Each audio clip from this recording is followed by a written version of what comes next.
October 2021 for Aquarius Risings seems like the month where you're finally enacting the changes that you've been having in your identity, and they're realizing and they're manifesting in the real world with big travel, education, belief changes of where you want to live, and the development on yourself finally realizing in long-term world plans. If you're excited to dive into what this October holds out for you and your rising sign, make sure that you like, subscribe, and hit that notification bell so you are always up to date on what the stars have in store for you. Hi there, I'm Maren. I am a Western astrologer using the tropical zodiac within whole sign houses for the purposes of this video. And before we do get started, I do want to mention Swan Bitcoin, the safest, easiest place to buy Bitcoin on a regular basis. If you're like me and you believe in Bitcoin and how important it is, you might be buying in monthly, dollar cost averaging every interval on whatever time frame works for you. I like to buy monthly through Swan, and if you use my referral link down below, you will get $10 of free Bitcoin upon your first purchase. So if you want to use it, no pressure, it's down there, yeah.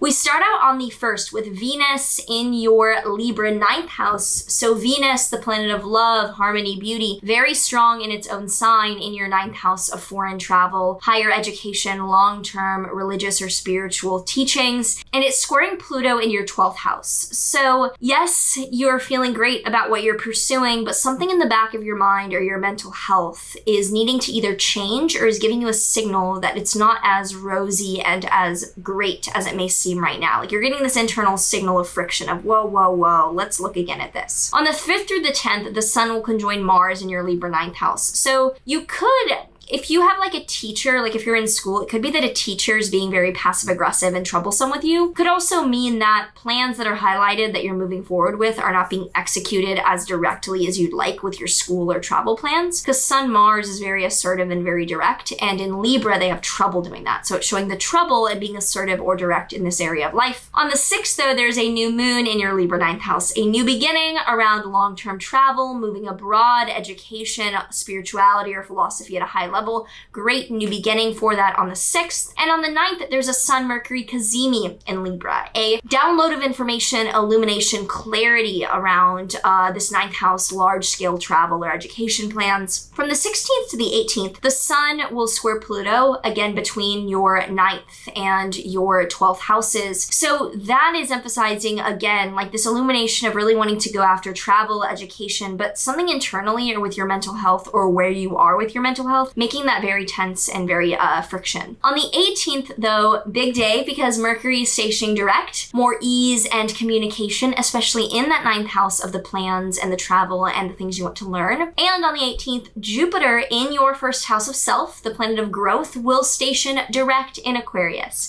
So this year has been huge on responsibility and growth with both Saturn and Jupiter. Jupiter did station retrograde and was a bit of going back, so there was less new personal growth and more looking back. But now with Jupiter stationing direct, the rest of this year is the realization and the manifestation of all the work and the responsibility that you've dedicated yourself to. And it's going to show up very clearly, I believe, in either a big move or a big educational shift for you. On the 18th to the 20th, Mars, still transiting your 9th house, will trine that Jupiter in your 1st house. So being direct, assertive, calculated, and maybe pissing people off around the choices that you make in your 9th house of travel and education mean that you get to grow as a person, and that really actually makes you more wise and more full of appreciation. On the 20th, there's a full moon in your Aries 3rd house, a ending, finale, high point, culmination of a chapter in your 3rd house of information intake and output. Rather, that is elementary education if you're a teacher or learning something basic, or that is news that you're either writing or consuming, content you're writing or consuming, could be around your commute or interacting with neighbors or siblings. On the 21st to the 23rd, Mars in your Libra 9th house is scoring Pluto in your 12th house. So this is really the finale of having to go after something or pursue this plan alongside red flags or warnings or discomfort mentally with that, and how to reconcile that. On the 26th to the 28th, Venus in your Sagittarius 11th house. So now beautiful, good things coming to you around networking, groups, friends, really connecting with the right people. We'll be scoring Neptune in your Pisces 2nd house. So watch out about being tricked financially or not having all the financial details to network, travel, communicate with people in the way that feels right. Finally, on the 29th through the 30th, the sun, now in your Scorpio 10th house of career, illuminating publicity for you, will be squaring Saturn in your 1st house. So more eyes on you and more publicity publicity might come with a bit of self-consciousness. Saturn in the first house is like, don't look at me, I'm a bit scared, I want more time, I want more comfort. So this is reconciling publicity with, am I ready to see and be seen? So if you have any thoughts, any comments, anything to share about what's coming up for you before we do get into the tarot card for your sign, do leave me a comment down below. I would love to hear how this October looks for you and any things that are corresponding to already plans you know are on the way.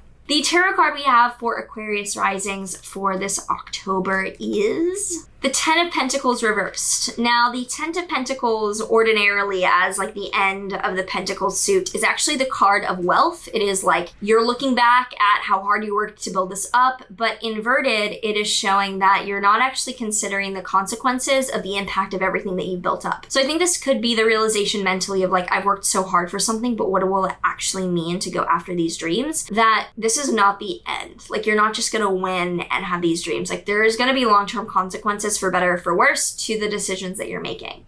So if you enjoyed this, I would love to hear from you down below. Any thoughts, comments, critiques, concerns, do comment. And also make sure that if you are enjoying this, you do give me a like. It helps out in the algorithm. So besides that, I wish you a very happy October, happy Scorpio season starting out by the end of the month, Libra into Scorpio season. I'm a mess filming this during Virgo season. It's been a long ass day. But yeah, take care and I will see you in the next one.